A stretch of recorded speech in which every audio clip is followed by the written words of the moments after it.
সারা রাজ্যে মানুষের মধ্যে একটা আলোড়িত প্রেস মিটটা শোনার সুযোগ পরে আমি দেখে নিয়েছি।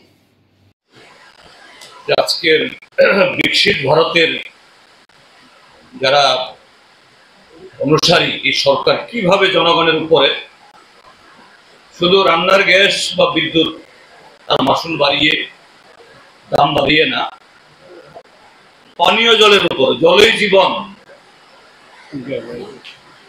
সেখানেও কিভাবে জনগণের উপর ট্যাক্স চাপাচ্ছে।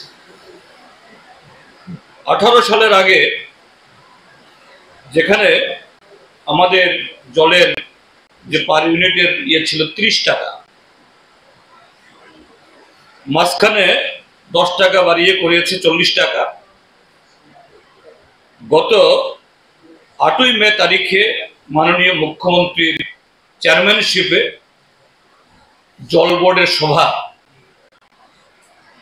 সভা করার পর সাধারণত এরকম যদি মন্ত্রীদের উপস্থিতিতে বা কোনো বোর্ডের সিদ্ধান্ত হয়, সঙ্গে সঙ্গে প্রকাশ করা হয়, নোটিফিকেশন জারি করা হয়, মন্ত্রীরা আলু করে প্রেস কনফারেন্স করেন, ব্রিফিং করেন। এটা 8 তারিখে সই হয়েছে জয়েন্ট সেক্রেটারি, আর লাগু করছে এখন 1 জুলাই 2025 সাল থেকে। কত টাকা এখন? যে পার কানেকশনে পার মান্থ 40 টাকা, অর্থাৎ 7.5 বছরে 100% বাড়িয়ে দিল। 50% না 100%, 30 টাকা থেকে 30 থেকে 60, 100%। তারপর charge for the regularisation of existing unauthorised connection, যদি কেউ এরকম আনঅথরাইজড দিয়ে থাকে, এটা রেগুলার করতে গেলে পরে, এটা ছিল আগে 1000 টাকা, এটা করেছে 1500 টাকা, এটাও 50% বাড়িয়ে দিল। কিন্তু খুবই অবাক করার বিষয় যে এখানে 3টা ক্যাটাগরি।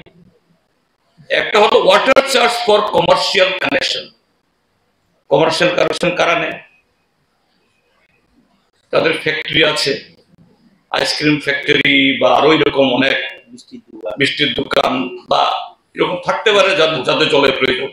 তাদের বেলায় 300 টাকা পার মান্থ, এখনো 300 টাকা, 1% বাড়ানো হয়নি। অর্থাৎ সরকার যাদের পয়সা আছে, মুনাফা করতে পারে, অর্জন করতে পারে,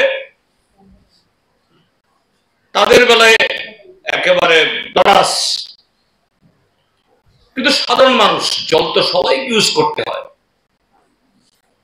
এইভাবেই আমাদের রাজ্যের সরকার জনগণের উপরে প্রতিটি ক্ষেত্রে ট্যাক্স বসাচ্ছে। তাদের আয় তো বাড়ছেই না, উল্টো নানাভাবে তাদের পকেট কাটার এই ব্যবস্থা করছে।